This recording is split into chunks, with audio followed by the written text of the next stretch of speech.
my voice goes, we're going to have to wind it up. I've been tested. I do not have COVID, so there's a good chance nobody's going to get sick. If you lick the computer screen, we're going to be just fine. Congratulations to Ryan. He's the first person who did the Star Trek II Wrath of Khan extra credit weekly reflection.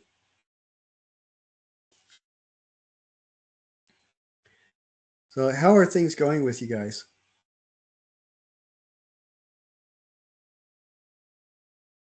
Pretty good. Ready for the holidays. All right, good. You guys have a good Thanksgiving? Excellent. One person turned in almost all their projects last week, which I thought was great because they were able to do them, get them done. And we've had some really interesting final capstone projects as well, and I was going to share 3 of them with you. I wanted to. There's been a change in dates that I wanted to make you aware of. The final is going to be released on the 9th, and it closes on the 13th. But I am going to be out of town on the 13th, 14th, and 15th. So what that means is you can turn in things through Sunday night at midnight. So you can turn things in through the 15th. However, Canvas will probably lock you out after finals is over. So if you have any last things to be turned in, you'll need to turn them in as a file that you attach to an email. And if you do that, send it to my university email and make sure that every assignment is completely clearly labeled. And don't forget to tell me who you are, what class you're in. That's important. I have had over the years a couple people turn in assignments that didn't have any identifying marks on them anywhere.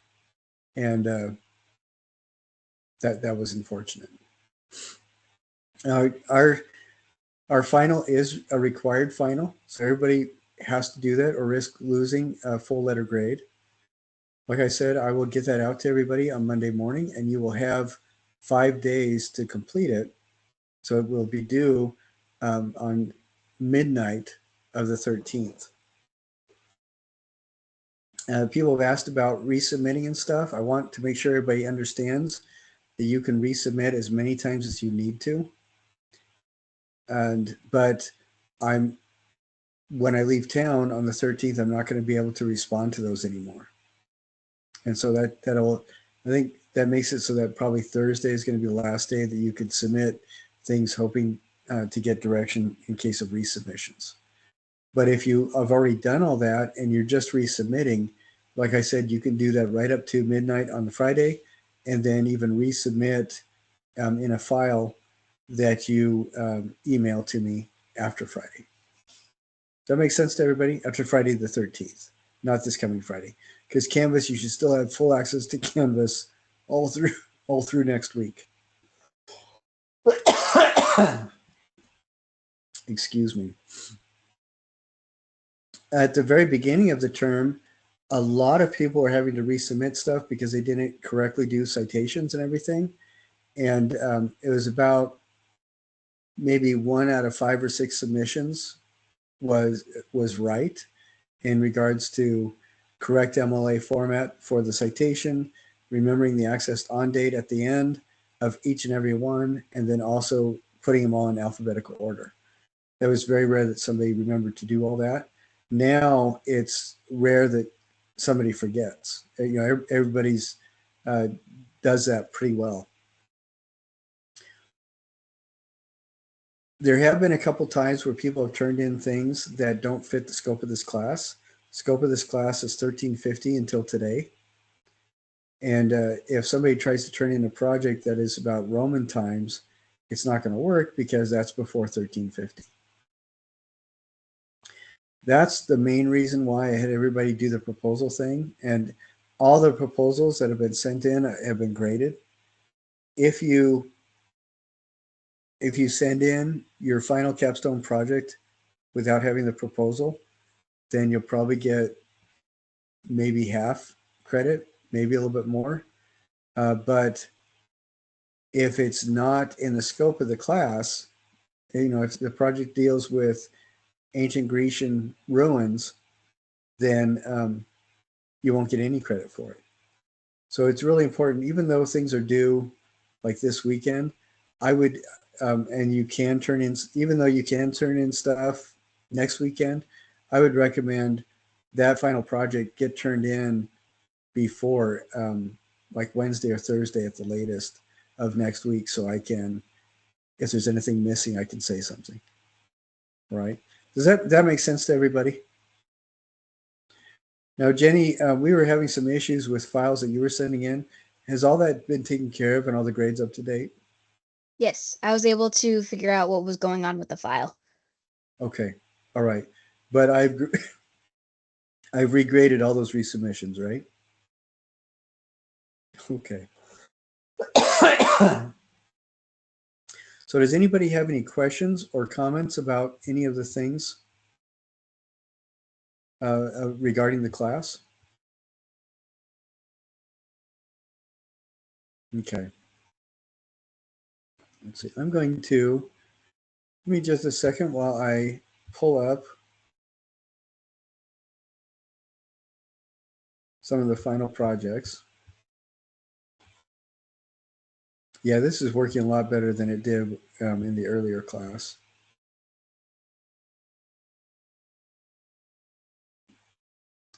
Okay. This is one of America's, and I did we looked at this last week, America? We did. Okay. I don't think Ryan was here. I'm going to show this. Oh, I don't need to do that. Let's do this.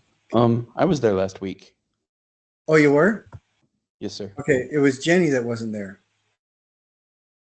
Right? Yes, that's correct. Okay. Okay, this is America's project. What she did, she wanted to do a recreation of pop art. And I thought it was really fascinating because what she's able to do in this preamble to it is talk about several of the things that make pop art a distinctive art movement. And she also talked about what her subject was, My Little Pony, Friendship is Magic, Friends Forever, issue number 36. That's what she used. And if you remember Roy Lichtenstein, his pop art, he did panels from essentially Sunday comics and did them in large scale formats. And so what America did was take a single panel screen from a regular comic book, push it up size wise, and then do some things to it so that it feels a lot more like the type of thing that Roy Lichtenstein did on his paintings. And so she's not recreating a Roy Lichtenstein painting. She's recreating the style and the feel with her own distinctive subject matter. And I thought it turned out really well. So this is one of them. And then this is the other one that she did.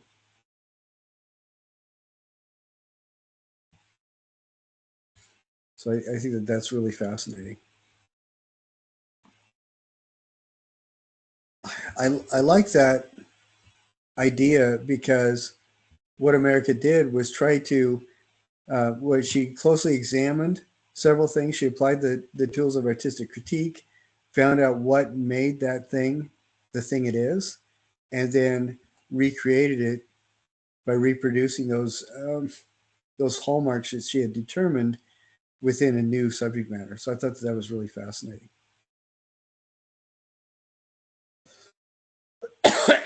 I don't think we saw this one together, did we? No. No. This person is, I think they meant 14th century right here, but they're talking about human figure in Renaissance, Baroque, and moving forward to different styles but I think it's in and broken then into the Enlightenment era, and then a little bit more contemporary.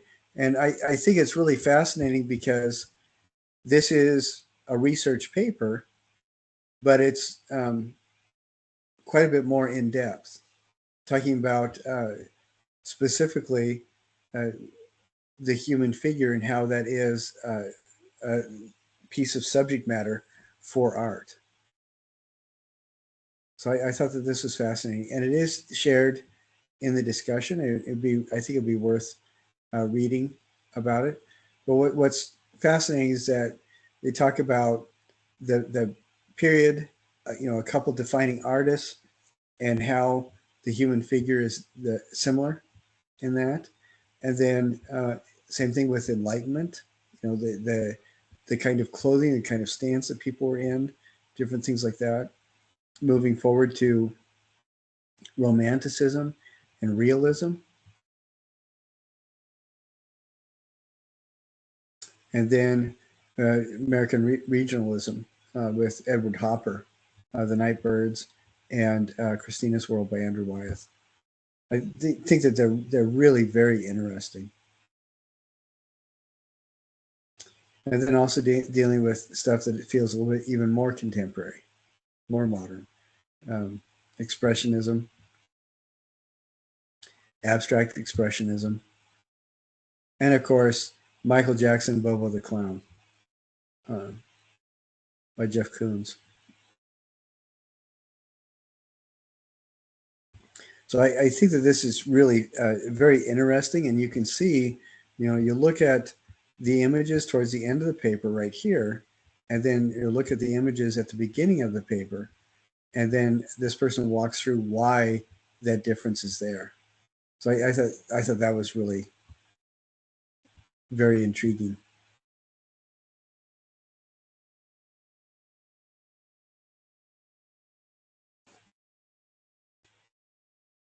Let's see, and then Hampton Court Palace. Let's see if I'm pretty sure that I already downloaded the video for it.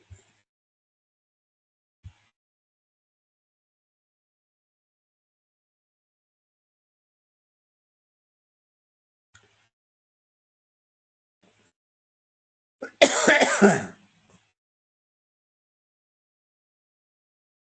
me see if I can find it.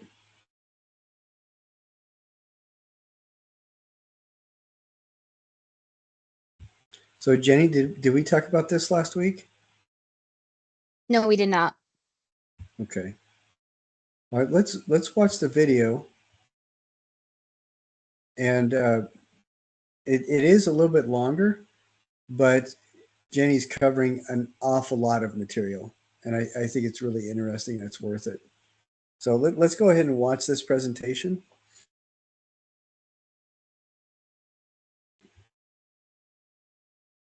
Today for my final, we're going to be talking about the Hampton Court Palace. So Cardinal Wolsey, born in 1475, died in 1530. He dominated the court of Henry VIII in 1515 to 1529. Wolsey and Henry wanted to make England a main power in Europe. 1521 war broke out between France and England, leading to Wolsey to raise taxes. This made him very unpopular. His fall from power was caused from his failure to get the divorce approved from the Pope. And this was Henry VIII and Catherine of Aragon. The divorce, and on November 4th, he was charged and executed for treason. So these are some of the dates of the palace. I'm just going to mention a few. 1514, Cardinal Wolsey, Henry VIII's chief minister, leased the site and began construction. 1528, Wolsey gave the palace to Henry VIII. 1530, Henry took ownership of the palace after Wolsey fell from favor. 1689, Christopher Wren demolishes parts of the palace. This is due to complete destruction, and I'll talk about it later in the slide. 1760, George III abandons Hampton and leases it to wealthy residents. In 1968, a fire breaks out and damages the king's apartments. So how did the Tudor dynasty affect the architect style of England? So the Tudor period was spanned from 1485 to 1603, and this was a significant architectural development in England. This era saw a transition between medieval Gothic style and classic Renaissance style. This style is also characterized by half timbering, with wooden rafters and framework as seen, and the rest is filled with plaster and brick. One of the features also is this large chimney in the center of the building. Brick was also being developed during this time period. The oriel window is created during this time, and it's like a bay window, but it's a little higher off the ground, allowing more light to come through. The use of glass windows became a sign of the increasing wealth of the middle class. In the 19th century, this style was then reborn in England and other parts of Europe and even in the United States. The King's apartments, the Great Hall, and the chapel are some of the only survivors showing Henry's spectacular building designs as well as the interior decorations. During his reign, all 8 of his wives lived with him at the palace.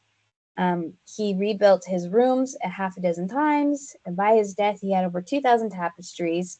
These were woven with silk and gold thread that glittered in the candlelight. The Abrahamic tapestries along these walls are some of the oldest surviving and are still at Hampton Court. And to celebrate Henry and Anne's marriage, the carpenters added Anne's coat of arms to the roof and carved and intertwined H and A on the wooden screen at the end of the Great Hall. These are reminders of Anne's time as queen and can still be seen today. The coat of arms, as many historians say, is one of the few surviving belongings of Anne. And in 1603, Shakespeare performed many plays in the Great Hall for James I. So here is where we see that intertwining H and A. The Chapel Royal. In 1535, the construction started on the chapel, and the ceiling was the most important change / addition done on the palace, and it still survives. The ceiling accessories were carved at Schoening, miles away, and had to be transported to the palace, where it was then put together. On the east side of the chapel, there was a stained glass window that depicted Henry VIII and Catherine of Aragon, but it was destroyed and then later was bricked up. So the great kitchens. In 1529 to 30, the capacity to serve the amount of guests took to feed had doubled. There was also an additional serving location that was added to the south. To the west, 3 smaller courtyards were built to hold offices for boiling, pastry making, fruits, and pies. Those worked upstairs above the kitchens made delicate sweets. Tudor courtiers would enjoy a variety of fresh fruit, slaughtered, roasted meat. The menu of dishes contained about 5,000 calories a day. Meals were not just about eating, they were a display of the monarch's power. Henry's food was prepared in private kitchens under John Bricket, and only the king was given a fork, which he would use then for dessert. Forks weren't very popular until the 17th century.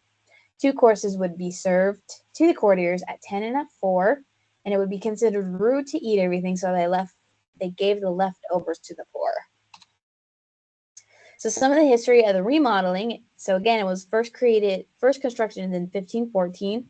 King William III and Queen Mary II commissioned Sir Christopher Wren to design a Baroque palace, which was built between 1689 and 1700.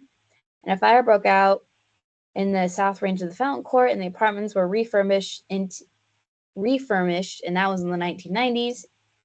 And in 2015, the roof was redone. So King William III and Mary II changes. When William III and Mary II remodeled the palace in 1700, a lot of royal interiors were swept away. However, some of the apartments in the palace still hold true to the Tudor style. Christopher Wren wanted to demolish the palace and start again, but he left it intact, obviously, and built the Fountain Court. Hampton Court's gardens are contributed to William and Mary, as well as the Privy Garden. So in this image, this is the king's private dining room. This would have been used by King William III for his private dinner parties for his male friends. So Christopher Wren came to help remodeling of the palace. It barely had survived in the English Civil War.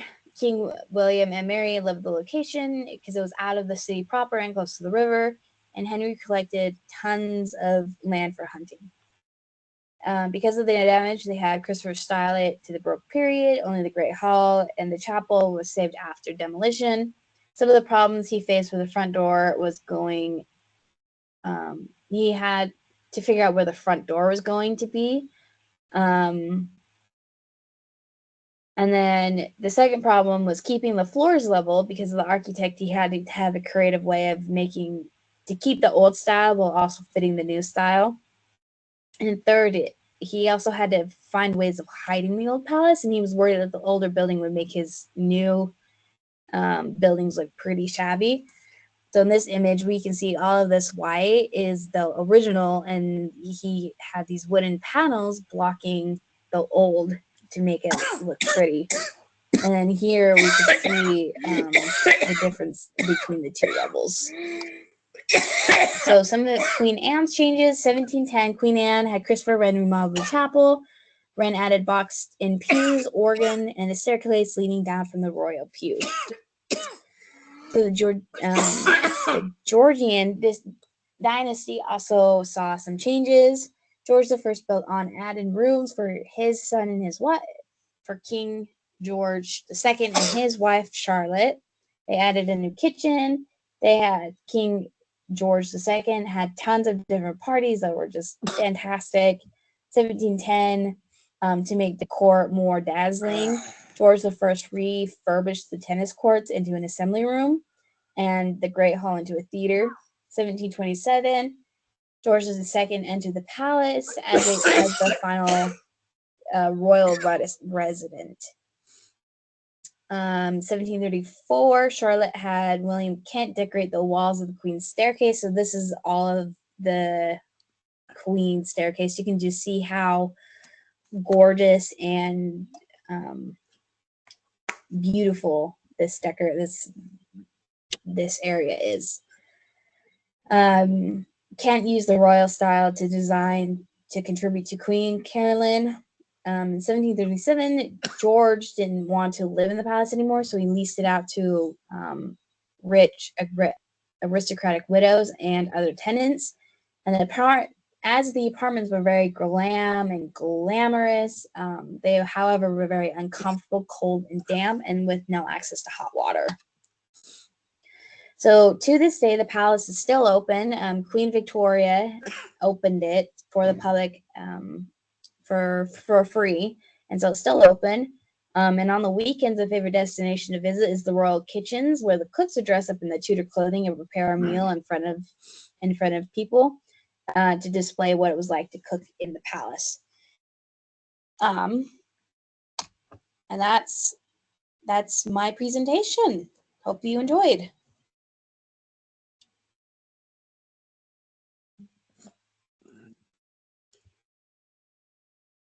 Sorry about my coughing. Excuse me. Sorry about my coughing fit. Okay, after all that, Jenny, I do have one question. Yeah. Can you buy a meal and eat there when you see it? I believe so. I Because believe that you would be can. cool. Like, I think Yeah. that's part of the attraction, maybe. I haven't ever been there. I was just kind of looking on the website. I think you can buy the food that they prep in front of you. But I could be totally wrong. But I thought it was interesting that you went through and talked about each of the additions.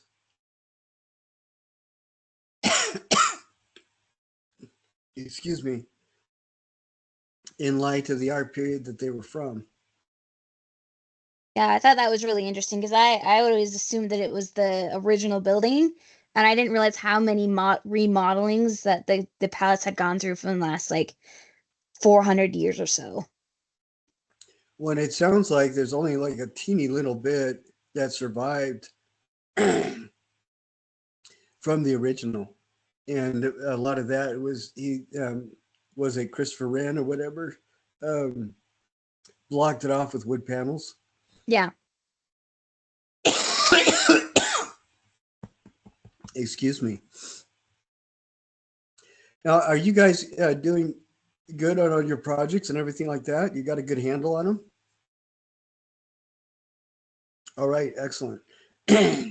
do you, I wanted to reiterate as well that any of the weekly reflections that people need to do, go back and look at the last 2 weeks where we talk about, or last 3 weeks where we talk about the movie version or the video version where you can narrate a video while having keeping a screenshot of the artwork you're talking about. And if any of you need to make up extra weekly reflections, feel free to do that. A couple of people have taken advantage of that and have done it, and they've worked out pretty well. When you do that, I would recommend having in front of you a set of notes that just reminds you what questions to ask for each of the 4 steps of artistic critique. Do all of you have all your weekly reflections done? Okay. And I'm sure that many of the people that watch this have a couple left to do. Feel free to do them as video.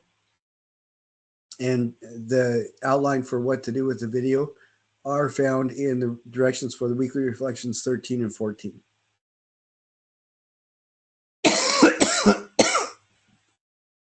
Excuse me, but you can do a video version, weekly reflection for any of the 14 reflections, as long as you keep to the guidelines that are outlined in the directions for number 13 and number 14.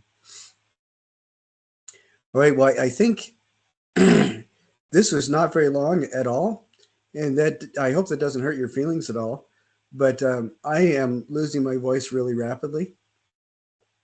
Are there any questions that people have about the end of the semester as we tie things up? All right, do you understand about the due dates?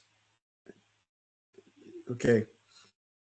I'll just reiterate a couple of things. One is, if you don't have perfect points on something, go through and look at why, the notes that I left and said, what is missing. Sometimes there's only 1 point off because the citations are out of alphabetical sequence. Or sometimes they're missing a couple of points because a weekly reflection is one long run-on paragraph and it needs to be divided up. Second thing is, make sure that everything you've done is turned in so you get credit for everything you've done. Third, make sure that all the projects fit within the scope of the class, which is between 1350 and today. For your final project, make sure that the project proposal is turned in following the rules of the project proposal, which is basically a screenshot or recording of our emails back and forth where we talk about what your project is to make sure that it fits the parameters of the class.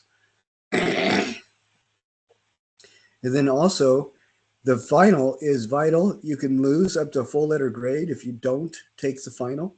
So everybody must take the final. It will be 4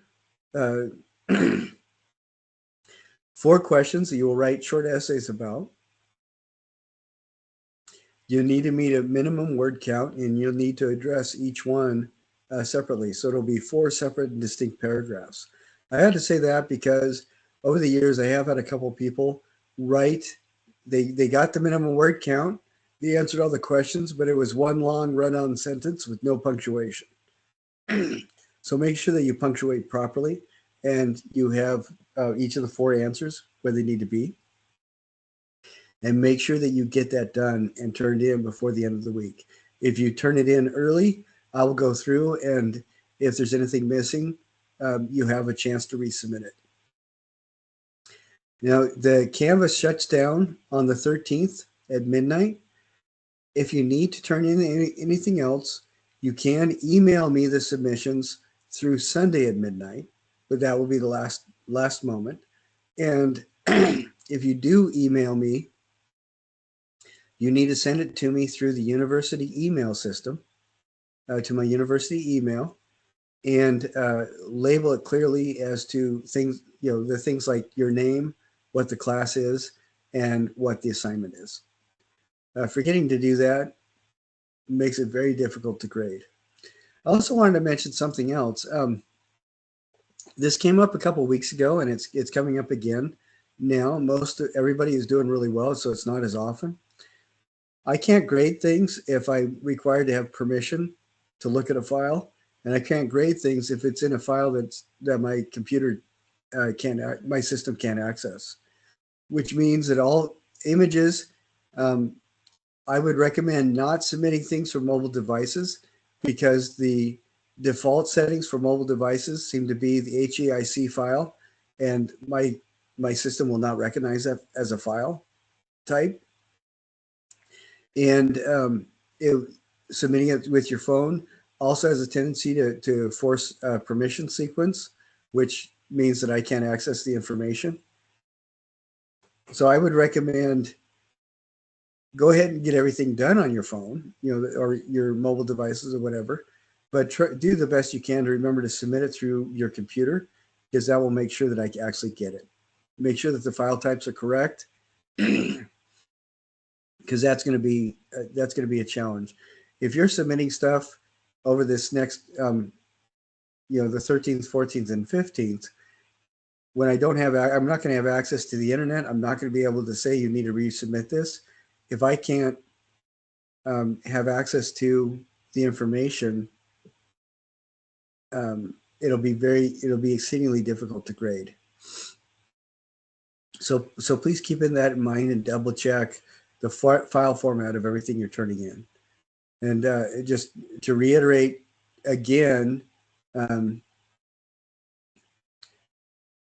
make sure that your citations are all in order, all following MLA format, each including the accessed on date phrase at the end, and all of them must be in alphabetical order. If your information was gleaned from a number of interviews, use the MLA citation format for personal interviews. It's a really short one, but it makes you look like you're super smart when you put it on your paper. And it is required. And even if it's from your own life experience, still include yourself as an interview. So that you have a citation there. All right, I think I've covered everything.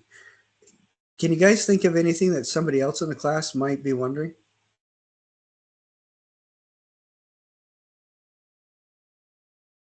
All right. Well, it has been an absolute pleasure to have you guys in my class for this last semester, and I hope that you enjoyed it as well. It is different because I think same is boring, but that's why I do projects instead of tests, because I hate tests. I hate quizzes. And hopefully that helped you guys to be a little bit more engaged and enjoy the material. Some people find that it's more difficult, but I think most people, even though the projects and all weekly reflections are a pain in the neck, they come away with a lot better understanding of the material that we covered. And hopefully you're one of those people. Please make sure that you've watched all the attendance videos and make sure that you turn everything in. I'm going to be zeroing everything out that is due up until now. So, and that does not mean that you're going to lose out on those points. All that means is it's a zero until you submit your assignment. And that's basically all it means. All right. Well, I hope did anybody do anything fun and interesting for Thanksgiving? It was all boring. My wife had her baby like shortly before Thanksgiving, and so the two of them were kind of the celebrities of the table. And Excellent. yeah, and also last year was her first Thanksgiving in America, and she was alone. And she was like praying, like, God, please don't make me do another holiday alone. And then, bam, kid, husband, like extended family. So That's she's from excellent. Brazil. So, like, it was fun. That's excellent. We had Thanksgiving dinner, and then we also had a Thanksgiving breakfast where we invited a bunch of family over, and then we also had neighborhood friends from the neighborhood come over, and that was really cool. Several weeks ago, we had borrowed it was a skeet putt skeet ball, where it's basically a skeet ball, but you use golf putters and golf balls. You know what skeet ball is? America, do you know what that is? It has, you have a thing that's it slants away from you, and then it has a series of rings with points on it. And with the traditional skee ball, they're like balls that are about twice the about volleyball size, maybe a little bit smaller. And you roll them down an alleyway, and they bump up a little ramp at the end to go into one of these point areas. And with putt skee ball, it's like that, but a lot smaller. And you have the skee ball attached to the end of a short putting green. And it was it was really fun because when my wife stopped taking it seriously, she just went and she was just clowning around. And one of the hardest shots to get is a zero.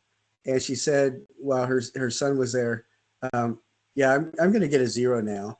And because she was just clowning around, and she tapped the ball and it went right into the zero first time. And she said, I did everything I could so he could not hear me screaming with how excited I was. But we did that a couple weeks ago. The guy picking it up had an emergency, and we ended up staying with it for an extra 2 hours. So he said, oh, you guys can, thank you. I didn't want to leave this out, but I'll give it to you for free anytime you want. So we said, how about over Thanksgiving? And so that was a really fun thing to have everybody play. And I'll tell you, those 3-year-olds with the mini putters, they can be ruthless. I'm not going to play against the 3-year-old again. I don't think that's just dangerous. But it was fun. And then for Thanksgiving dinner, it was great. We had gone to Vaio Pies. I got several pies there, which were really good. But I don't. They are really good pies, but I don't think it'll break my holiday if I have them at other times of the year. So that was a lot of fun, and it was enjoyable just being the slug for a couple days. So I hope you guys all had a wonderful time. Thanksgiving is one of my favorite holidays. Doesn't hold a candle to Halloween. Halloween is the best holiday, but Thanksgiving is pretty decent. All right, folks. Well, if you have any questions between now and the final, let me know, and I'll try to answer them. If it's something that a lot of people ask, I'll answer them with the just the email that I send out to everybody. But until then, I really hope you guys are able to keep your stress levels down and make it through the rest of the semester without getting any aneurysms or heart attacks. So don't make yourself sick. All right. Thank you, guys. And I look forward to seeing you in the halls at school. Thank you, sir. I hope to take another class sometime. That'll be a lot of fun. Thank you.